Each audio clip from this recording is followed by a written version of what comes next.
I'm being moved to a support role. God, just thinking about those words makes my stomach clench. It all started so normally, you know. It was a Tuesday morning. I had my coffee, the good stuff from the place downstairs that I pretend I can afford. I was feeling on top of the world, sketching out the next phase of Project Sirius on my personal whiteboard. My project, my baby. I was in the zone. Then the email notification popped up. A little banner from David Chen, the CEO. You don't get those every day. The subject line read, "Important leadership adjustment for Project Sirius." My first thought, and I swear to God this is true, was, finally, they're giving me the bigger team I asked for. I clicked it open with this stupid, hopeful little smile on my face. The first paragraph was the usual corporate garbage. As we continue to optimize for success and drive synergy. You know, all the words that mean absolutely nothing. Then I saw my name, and her name, Evie, in the same sentence. My heart did this weird little lurch. We are pleased to announce that Evie Vance will be stepping into the role of project lead for Sirius effective immediately. Stepping into, the coffee in my stomach turned to acid. And then the line that actually felt like a slap. Noli Reed will be transitioning into a key support role, leveraging her foundational knowledge to assist Evie and the team. A key support role. It's such a beautifully cruel way to say, you're demoted, and now you have to help the person who took your job. The silence in the office was the first thing I really noticed. It was a physical thing. The constant, comforting rhythm of keyboards clicking just faded out, one by one, like lights on a string. I could feel the weight of everyone's eyes on me, even though I knew if I looked up, they'd all be staring intently at their own screens, pretending they hadn't seen a thing. Can you believe that? The sheer, suffocating pressure of everyone pretending not to watch my career get publicly executed. I had to look up. I forced my neck to move, feeling every vertebra grind. And there she was, Evie. She wasn't smirking. That would have been too simple, too human. No, she just looked at me, her expression a perfect mask of professional calm. Then she tilted her head just slightly, and a small, serene, almost sympathetic smile touched her lips. It was the kind of smile you'd give a child who just dropped their ice cream. A smile that said, "Oh, honey, that's a shame." It was a smile that dismissed me, that erased me completely. My brain just fizzled out. Everything went fuzzy except for one thought screaming on a loop inside my skull. How the hell did this happen? It all started with a stupid card. I mean, how can a piece of folded cardstock ruin your life? But it did. So about a month ago, HR decides we all need a dose of mandatory fun. They called it the Gratitude and Growth Initiative. Ugh. The idea was we all anonymously pick a name out of a box, and you have to write a card to that person. One half is for gratitude, like something you appreciate about them, and the other half is for growth, a piece of, like, constructive feedback. It's the most passive-aggressive corporate bullshit I've ever heard of, right? Of course, I drew Evie. Of course. The universe has a sick sense of humor. I hated her. It wasn't like a dramatic, movie-style hatred. It was a low, simmering, everyday kind of resentment. She was just perfect. Too perfect. She was the first one in the office. Her desk was always minimalist and clean, while mine looked like a bomb had gone off in a stationery store. She was the last one to leave. Her presentations were flawless, full of charts and data points that made mine look like crayon drawings. She never stumbled over a word. She never had a coffee stain on her shirt. She was a machine. A beautiful, efficient, soul-crushingly competent machine. She wasn't mean, you know? She just existed in this state of constant, effortless superiority that made me feel like a complete and utter slob. Her success felt like a personal attack on my own mediocrity. So I'm sitting there, staring at this blank card with a stupid, cheerful cartoon sun on it. Gratitude? For what? For making me feel like an idiot every single day. For setting a bar so high that I was constantly exhausted just trying to keep up. And then the growth part. A little devil popped up on my shoulder. This was my chance. My one, anonymous, totally consequence-free chance to finally say what I was thinking. To poke a tiny little hole in that perfect, polished armor. I picked up the pen. Under gratitude, I wrote, "Evie, your work ethic is truly impressive. See, I can be nice." But then, under growth. the words just flowed out of me, dripping with a venom I didn't even know I had. I genuinely hope that in the coming year, you can learn how to be less intimidating and, frankly, less disliked by your colleagues. Your talent is undeniable, but your personality makes it hard for anyone to root for you. I reread it, it was perfect. It was sharp, it was cruel, and it was cloaked in the language of helpful feedback. I didn't sign it, obviously. I folded it, sealed it in the envelope, and on my way to the bathroom, I dropped it into the collection box. It felt so good. Like I'd finally landed a punch in a fight I'd been losing for years. I felt like I had won. God, what an idiot I was. The day they handed out the cards was like my own personal Super Bowl. I pretended to be busy, squinting at some spreadsheet, but honestly, my entire focus was a laser beam pointed at Evie's desk. I watched the HR intern drop the little envelope on her keyboard. I watched her pick it up, a polite, curious smile on her face. And then I watched that smile just melt. It was incredible. It was like watching a statue crack. Her professional mask just dissolved for a second. She read it and her back went ramrod straight. She blinked once, twice. Then she read it again, her brow furrowed in this deep, genuine confusion. I'd never seen her look anything but perfectly composed. Now she looked hurt. Genuinely, humanly hurt. She slowly looked around the office, her eyes scanning over everyone. And for a split second, I was terrified she'd know it was me. But her gaze just slid right past me. She was searching for an enemy, and I was so insignificant in her world that I didn't even register as a suspect. And that feeling, God, it was exhilarating. It was this disgusting, thrilling shot of power. I did that. I, Noli Reed, the messy desk haver, the B-plus presentation giver, had managed to pierce the armor of the invincible Evie Vance. I felt like I'd won some secret, invisible war. I went and got a coffee, and I honestly think I was humming. But then, things got weird. I expected, I don't know, a meltdown. A quiet campaign to find out who wrote it. Maybe some passive-aggressive comments in the next team meeting. I got nothing. Absolutely nothing. It was the opposite, in fact. Evie just changed. She got quiet, not in a sulky way, but in an observant way. In meetings, she stopped being the first one to jump in with an answer. She'd wait, listen to everyone else, and then add her thoughts, often framing them by building on someone else's idea. "That's a great point, Mark," she'd say, "and that makes me wonder if we could also." It was disarming. Then she started bringing in donuts. Not for any reason, just, "Hey guys, grabbed a box on my way in, help yourselves." She started asking people about their weekends and actually listening to the answers. She complimented Sarah from marketing on her new haircut.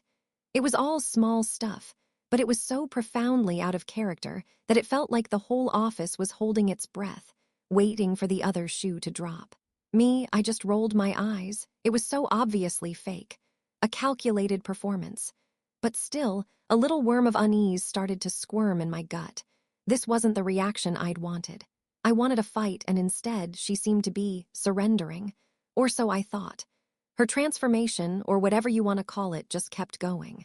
It was like watching a politician on the campaign trail, winning hearts and minds one small favor at a time. And I was the only one who could see it for the sham it was. Or at least, I told myself I was. She started using that insane work ethic of hers, not just for her own projects, but for other people.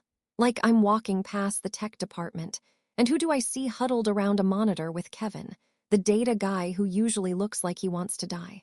Evie.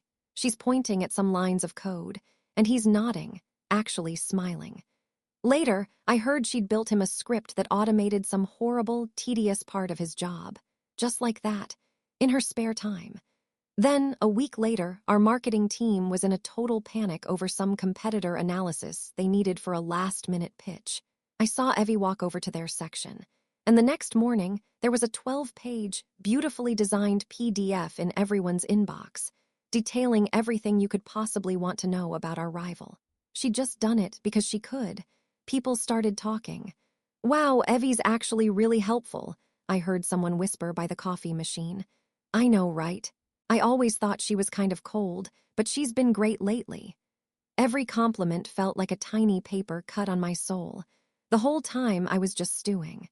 I saw it as a desperate, pathetic attempt to win people over because she was so fundamentally unlikable. It was all a show, a strategy. She wasn't being nice, she was being tactical. And then came the ultimate test. My project, Sirius, hit a snag, a big one. We had a coding issue in the backend that was threatening our launch date. My team and I were pulling our hair out for 2 days straight, getting nowhere. And then an email pops into my inbox from Evie Vance. Subject, idea for Sirius backend. My blood ran cold. I opened it. It was a short, polite email. Hey Noli, overheard you guys were having some trouble. I was playing around with a similar problem on a side project last year and came up with a potential workaround. No pressure at all, but thought this might be useful. Attached a doc with the basic concept. Let me know if you want to chat about it. Best, Evie. I opened the document. And damn it, it was brilliant. It was a simple, elegant solution that I knew instantly would work. It would save us weeks. And what did I do? What did my petty, jealous, stupid brain tell me to do? I saw her offer not as a lifeline, but as an attack. A power play. A way for her to swoop in and be the hero of my project. I hit reply. My fingers flew across the keyboard. Thanks, Evie. Appreciate you thinking of us, but my team and I have it under control. I hit send. And in that moment, I honestly felt a surge of pride. I had defended my territory. I had refused to let her win. I had no idea that I just handed her the sword to cut my own throat. The big presentation was on a Friday. This was the meeting that would decide the final budget allocation for Project Sirius, basically the green light for the full-scale launch. My launch. I had been preparing for weeks. I knew my slides backwards and forwards. I had practiced my speech in front of the mirror until I didn't even sound like myself anymore. I walked into that boardroom feeling confident. For the first time in a long time, I felt like I was back in control. I nailed it. I mean, I really, truly nailed it. I was smooth. I was persuasive. I answered the preliminary questions with exactly the right mix of data and vision. I could see the senior execs nodding. David Chen, the CEO, was smiling. I got to my final slide, the big thank you, and took a breath, ready for the praise. Excellent work, Noli, David said, and my heart soared. Really solid. Now, before we move to Q&A, I believe Evie has a few words to add. I froze. What? I looked over at Evie, who was sitting quietly at the other end of the table. She gave me that same serene, unreadable smile. Thank you, David, she said, her voice calm and clear. First, I just want to echo that Noli has done a phenomenal job laying the groundwork for Sirius. Her vision is absolutely the right one. Oh, you bitch, I thought. The condescension was suffocating. Inspired by her framework, she continued, smoothly clicking a button on her own laptop, and the main screen flickered to her display. I took the liberty of stress testing the proposal against some potential risk factors we've discussed in previous leadership meetings. I've put together a supplementary plan that builds on Noli's great foundation and proactively addresses some of those concerns. A new PowerPoint deck appeared on the screen. It was titled Sirius 2, Fortifying for Success. My stomach dropped to the floor.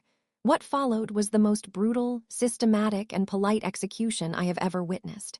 For the next 15 minutes, Evie walked them through my project's every single weakness. The technical bottleneck I had insisted my team could handle.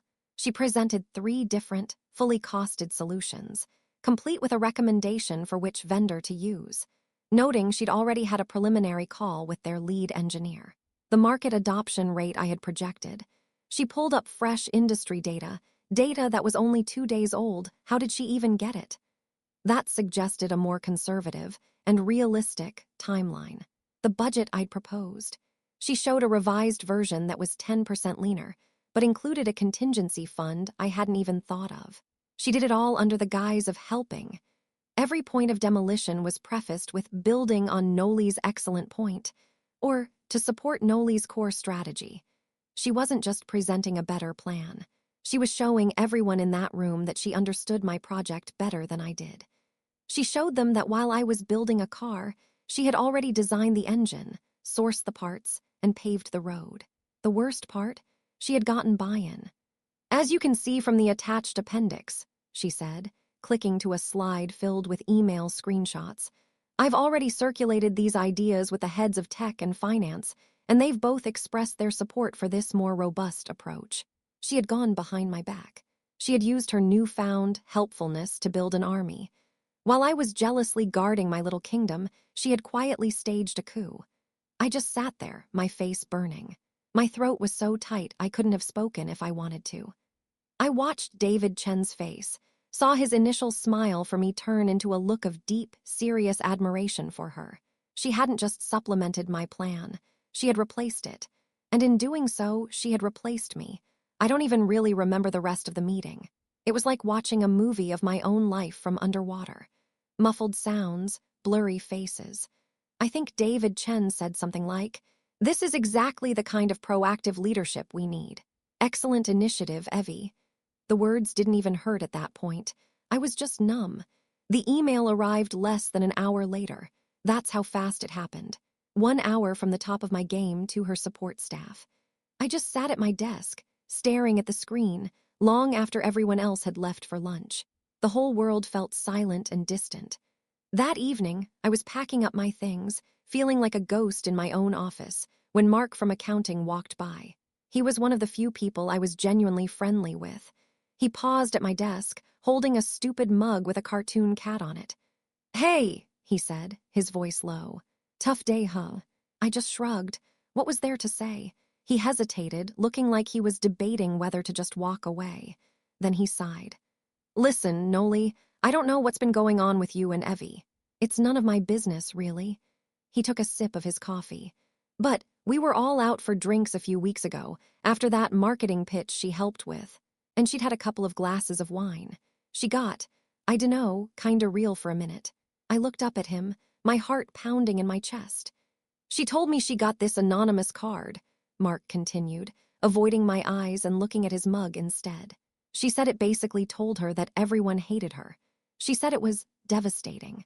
But she also said that after a day of feeling awful, she realized that whoever wrote it had given her a gift." "A gift?" "Yeah," Mark said, finally looking at me. "She said it was like a blind spot she never knew she had. She said she'd been so focused on being the best, on the quality of the work, that she never once thought about how she made people feel. She said she realized that being right isn't enough. You also have to make people want you to be right. She actually thanked whoever wrote it. Said they gave her the blueprint for how to actually succeed here." He gave my shoulder a clumsy pat. "Anyway, just thought you should know." He walked away, leaving me standing there in the empty, darkening office. And the full, crushing weight of my own stupidity just crashed down on me.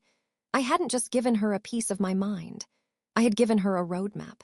My petty, bitter little jab wasn't a weapon that hurt her. It was a tool that she had picked up and used to build a ladder right over my head. I thought I was in a fight, but she was in a classroom, and I had just been the teacher. The days that followed were a blur of humiliation. The project I had created was now hers, and I was CC'd on emails about it like a glorified intern. People stopped dropping by my desk to chat. Lunch invitations dried up. I was an outcast. I had pushed one domino, my own pathetic envy, and now my entire professional life was collapsing around me. A few weeks went by. Weeks of me doing pointless support tasks, which basically meant formatting her spreadsheets and booking her meetings. It was a special kind of hell. One afternoon, I had to get out. The air in the office felt thick, like I was breathing in my own failure. I went down to the little coffee shop on the corner, the one with the big glass windows. I was just sitting there, stirring a sad, lukewarm latte when I saw them. Evie, and my old team, her team now. They were all crowded around one of the big tables outside, laptops open, laughing. Evie was in the middle of telling some story, gesturing with her hands, and everyone was leaning in, totally captivated. She looked happy, relaxed. She wasn't the stiff, perfect robot anymore. She was a leader, and they were her people. She looked up for a second, her eyes sweeping across the street, right over the coffee shop window. Right over me, and there was nothing. No recognition, no flicker of triumph, no pity. It was like she was looking at a stranger at a piece of the scenery. I wasn't her rival anymore. I wasn't even an obstacle. I was just not there. And that's when it finally, truly hit me. I had won, right? I had set out to prove a point that she was unlikable. And in a way, I got what I wanted. She had changed. But in winning that tiny, stupid, pointless argument with myself, I had lost everything that mattered. My project, my reputation, my job. She took my bitter little truth and turned it into her triumph. And the cruelest part of it all, she probably never even thinks about me anymore. I'm just the anonymous asshole who wrote her a mean note once. The footnote in her success story.